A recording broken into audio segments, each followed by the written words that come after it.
Lost temples of ancient Egypt, sacred places swallowed by time, deserts, and the Nile for thousands of years. The temples of ancient Egypt stood as gateways to the divine. Towering columns, painted walls, and sacred rituals once filled these holy places with life. But time, sand, and the shifting Nile claimed many of them. Some are buried deep beneath the desert. Others lie in ruins, forgotten until rediscovered by archaeologists. Today, we journey into the mysteries of Egypt's lost temples, sacred sites swallowed by history itself. Chapter 1: The Power of Temples in Ancient Egypt. Temples in ancient Egypt were not simply places where people gathered to pray. They were the very axis of Egyptian life, the bridge between the mortal world and the divine. Every city and village had at least one temple, dedicated to its local god. But the great temple complexes, like Karnak and Luxor, were considered the very homes of the gods on earth. Egyptians believed that without temples, the gods might abandon Egypt, and chaos would consume the land. Inside these sacred halls, priests performed rituals at dawn, noon, and dusk. They washed, dressed, and fed the god's statue as if it were alive, offering bread, beer, meat, and incense. Ordinary people could not enter the innermost chambers. Their access stopped at the outer courtyards, where they prayed, gave offerings, and celebrated festivals. Beyond religion, temples were also centers of power and wealth. They owned farmland, employed workers, stored grain, and acted as banks. In many ways, the temple was Egypt's beating economic heart as well as its spiritual one. But even though they were built of stone and intended to last for eternity, temples were not immortal. Time, weather, and human ambition slowly unraveled their greatness. And one by one, they began to vanish from sight. Chapter 2: The Temple of Karnak's Forgotten Corners. When most people think of Egyptian temples, one name rises above all: Karnak. Located in Thebes, modern-day Luxor, Karnak was not a single building but a sprawling complex, the largest religious site ever constructed in ancient Egypt. For nearly 2,000 years, pharaoh after pharaoh added new chapels, pylons, obelisks, and halls. The result was a city within a city, a sacred landscape dedicated primarily to Amun-Ra, king of the gods. The Great Hypostyle Hall, with its 134 colossal columns, remains one of the most awe-inspiring spaces in the ancient world. But beyond this famous hall lie forgotten corners, ruins rarely seen by tourists, and mysteries that even today puzzle archaeologists. Some chapels were dedicated to minor gods and local deities whose names were later erased. Others were dismantled when later rulers sought to claim their own glory, recycling old blocks into new walls. Hidden among Karnak's foundations, archaeologists have found reused stones bearing carvings from even older temples, lost to time. Karnak was not only a religious center, it was a stage for power. On festival days, pharaohs paraded statues of the gods through its processional avenues. One of the most famous routes, the Avenue of Sphinxes, once connected Karnak to the nearby Luxor temple, stretching for nearly 2 miles. And still, Karnak keeps its secrets. Beneath its floors lie underground chambers, sealed crypts, and sacred lakes once used for purification rituals. Every excavation uncovers new fragments of statues, inscriptions, and shrines, reminders that even Egypt's most celebrated temple has hidden depths. Karnak teaches us that Egypt's temples were never static, they were living monuments, growing, changing, and sometimes cannibalizing themselves. And while much survives, countless smaller shrines within Karnak have been lost, swallowed by centuries of rebuilding. Chapter 3: The Submerged Temples of Abu Simbel and Philae. In the far south of Egypt, close to the border with Nubia, two of the most breathtaking temples of the ancient world once stood in danger of disappearing forever. Abu Simbel, carved directly into a cliff face by Ramesses II, was built to showcase the might of Egypt.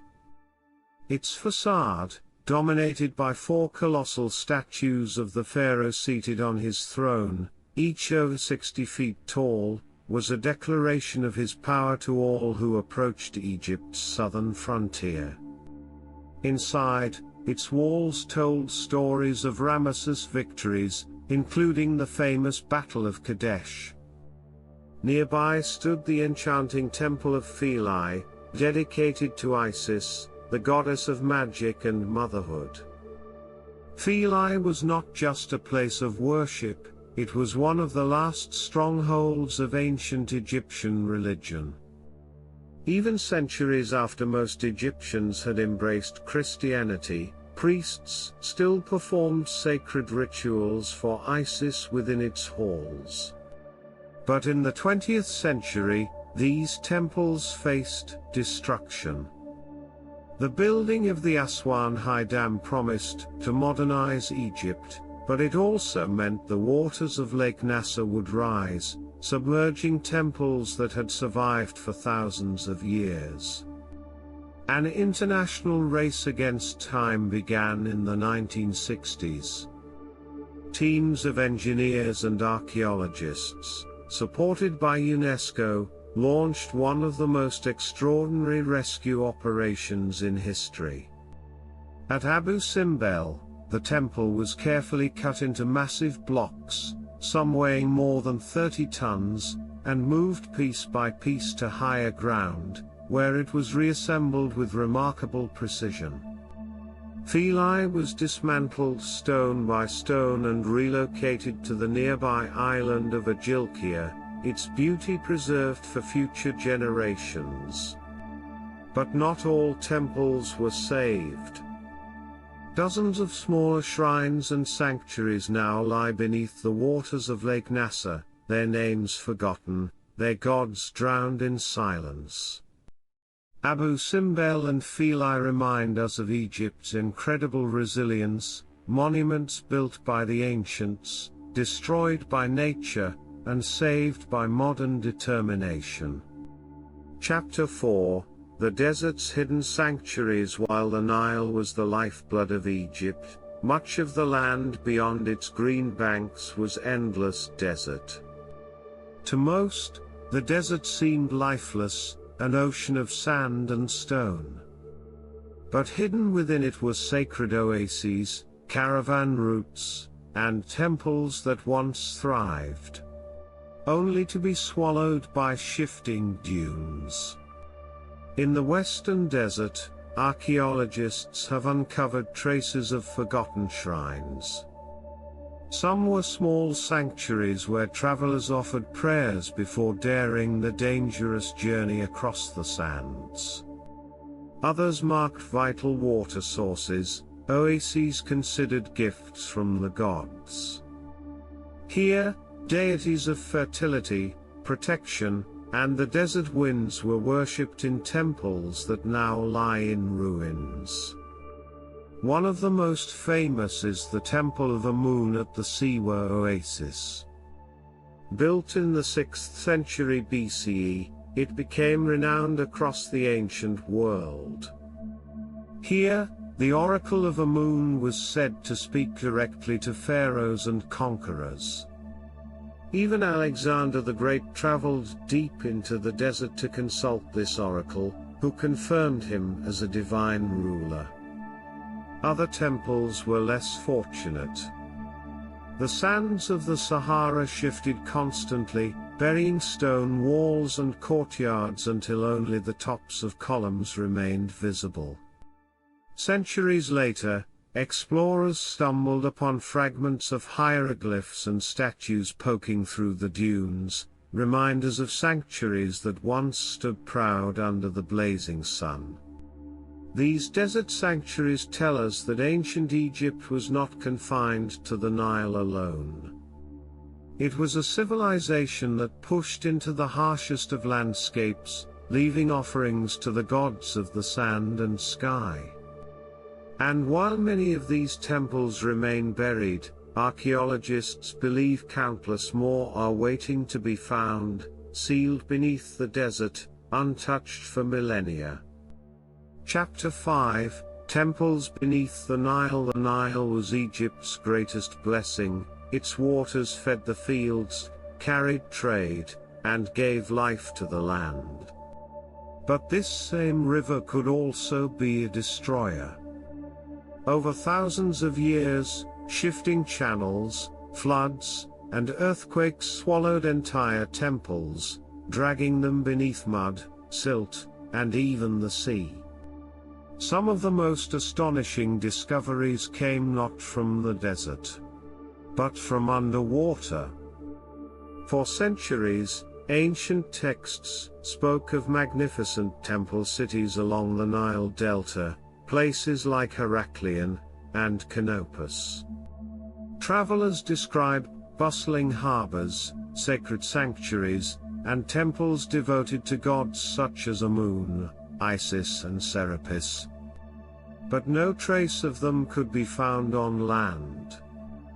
Many believed these cities were myths. Then, in the year 2000, divers searching the Mediterranean seabed made a stunning discovery. Off the coast of Alexandria, they found colossal statues half buried in sand.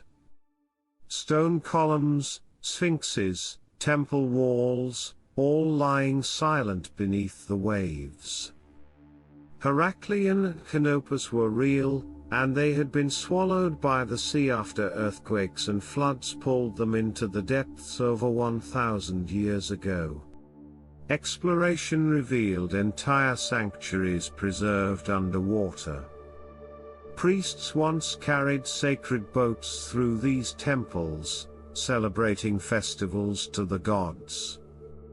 Now those same ceremonial artifacts, altars, amulets, even offerings of gold, rest in the murky waters of the Mediterranean. And the Nile itself has claimed many more. Rising waters buried small riverside shrines, washing away carved blocks or covering them in layers of silt. Some lie directly beneath modern villages, sealed under the earth, their memory erased until archaeologists dig again. The sunken temples of Egypt remind us that the Nile, giver of life, could also take it away. They are sacred spaces trapped in time, waiting for divers and explorers to uncover the last prayers whispered within their walls. Chapter 6, Why Temples Disappeared. How could temples built to last forever vanish? The answer lies in a mix of nature and human hands. Pharaohs erased the names of rivals. Invaders looted treasures and destroyed shrines. Earthquakes, floods, and shifting sands finished what humans began. Over time, villages grew over temple ruins, their memory fading until archaeologists uncovered them centuries later. Chapter 7, Rediscovery and Legacy. Today, archaeologists, divers, and desert explorers continue to search for Egypt's lost temples. Every discovery, whether a single carved block or an entire sunken sanctuary, adds a missing piece to the puzzle of Egyptian history. These temples remind us that ancient Egypt was more than pyramids and pharaohs. It was a civilization where gods and humans shared sacred spaces, and where eternity was carved into stone. The lost temples of ancient Egypt may be buried, drowned, or broken. But their memory still echoes across time. They remind us that even the mightiest civilizations can be swallowed by nature, yet never truly forgotten. If you enjoyed this journey into Egypt's lost temples, don't forget to like this video, subscribe to the channel, and hit the bell icon so you never miss a new exploration of the ancient world.